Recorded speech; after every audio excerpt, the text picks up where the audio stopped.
ఇక్కడ నేను చూపిస్తున్నాను చూడండి. ఇప్పుడు ప్రజెంట్ ఇంగ్లీష్ మీడియం ఉన్న పిల్లలకి ఇది టేబుల్స్ బుక్.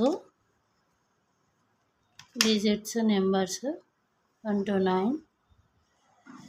ఇందులో చాలా క్లియర్గా పిల్లలకి అర్థమయ్యేలాగా numbers 1 to tables, addition tables ఎలా నేర్చుకోవాలి, అడిషన్,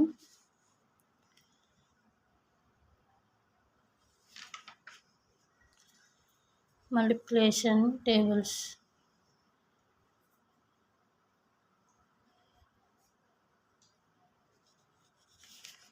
చాలా బాగా ఎక్స్ప్లెయిన్ చేయడం అనేది ఉంది ఈ బుక్లో.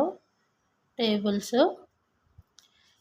అని కానీ గుర్తుకొస్తుంది మనకి. చిన్నప్పుడైతే మనము టేబుల్స్ చదవడము ఎంతో కుస్తీ పట్టేవాళ్ళము. టేబుల్స్ అస్సలు గుర్తుండేవి కాదు. ఇక నాకు ఇందులో చాలా ఇష్టమైన టేబుల్ అంటే 5 టేబుల్, 5, 2 టేబుల్, 6 టేబుల్. ఇవి చాలా ఈజీగా ఉంటాయి మనకి. 3 టేబుల్, ఇంకా 8 టేబుల్ కూడా కొంచెం హార్డే అనిపిస్తుంది, ఎందుకంటే సడన్గా సార్ ఎక్కడ లేపితే మనకి గుర్తుకు రాకపోతుండేది. 9 టేబుల్, 10 అయితే ఇంకా చాలా ఇష్టం. అసలు 10 ఎంత ఈజీగా ఉంటుందో. 10, 11 టేబుల్. టేబుల్స్లలో ఈ 2 టేబుల్ ఎగ్జామ్లో చాలా ఈజీగా రాసేది.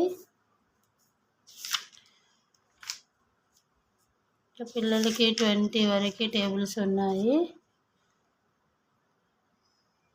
ఇక్కడ నెంబర్స్ ఇచ్చారు.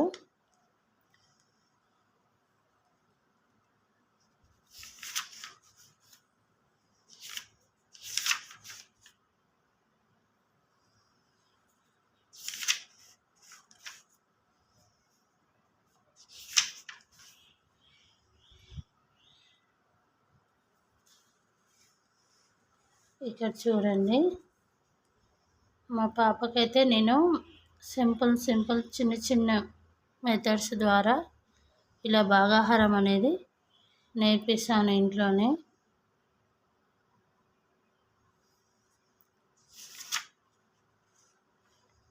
మనం నేర్చుకోవడానికే చాలా కష్టం అయ్యేది అప్పుడు. ఇది మెథడ్ అర్థమైతే చాలా ఈజీ.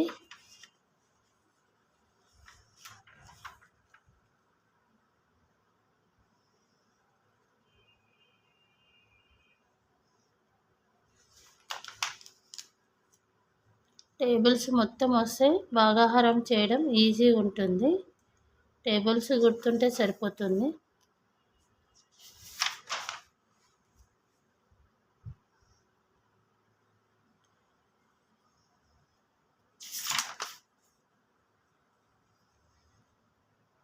Fun facts, ordinal,